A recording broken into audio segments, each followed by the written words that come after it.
গাজায় ইসরায়েলি হামলায় প্রাণহানির সংখ্যা ৬০,০০০ ছাড়িয়ে গেল, যা এই অঞ্চলের মানবিক সংকটকে আরও গভীর করেছে। অনাহারেই মৃত্যু হয়েছে ১৪৭ জনের। এমন পরিস্থিতিতে ফিলিস্তিনকে রাষ্ট্র হিসেবে স্বীকৃতি দেওয়ার ব্রিটিশ পরিকল্পনায় তৈরি হয়েছে মিশ্র প্রতিক্রিয়া।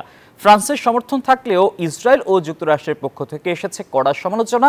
এদিকে নেদারল্যান্ডসও দিয়েছে ইসরায়েল বিরোধী কঠোর অবস্থান।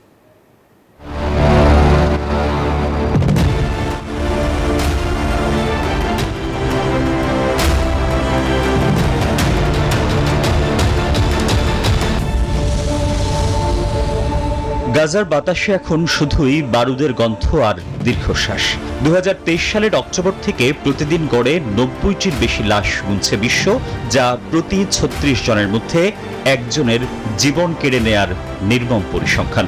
বিশ্ব ক্ষুধা পর্যবেক্ষণ সংস্থার মতে গাজা এখন ইতিহাসের সবচেয়ে ভয়াবহ দুর্ভিক্ষের দ্বারপ্রান্তে দাঁড়িয়ে, যা অগণিত মানুষের জীবন নাশের কারণ হতে পারে। বান্ডেল থাকলে প্রতি সেনমানিতে টাকা বাঁচবে। বিকাশ সেনমানি বান্ডেল কিনে জিতুন প্রতি লেনদেনে।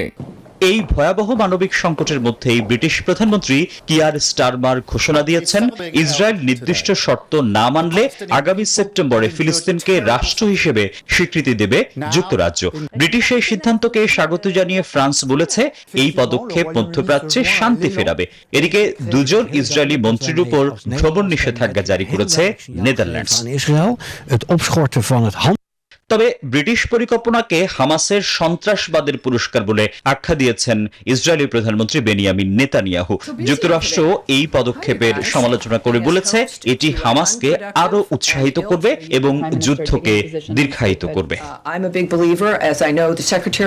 মার্কিন প্রেসিডেন্ট ডোনাল্ড ট্রাম্প জানিয়েছেন, যুক্তরাজ্যের স্বীকৃতি দেওয়ার বিষয়ে ব্রিটিশ প্রধানমন্ত্রীর সাথে আলোচনা করেননি তিনি। আন্তর্জাতিক এই বিতর্কের মাঝেই মাল্টাও জানিয়েছে, সেপ্টেম্বরে ফিলিস্তিন রাষ্ট্রকে স্বীকৃতি দেওয়ার পরিকল্পনা করছে তারাও। Desk report, news 24।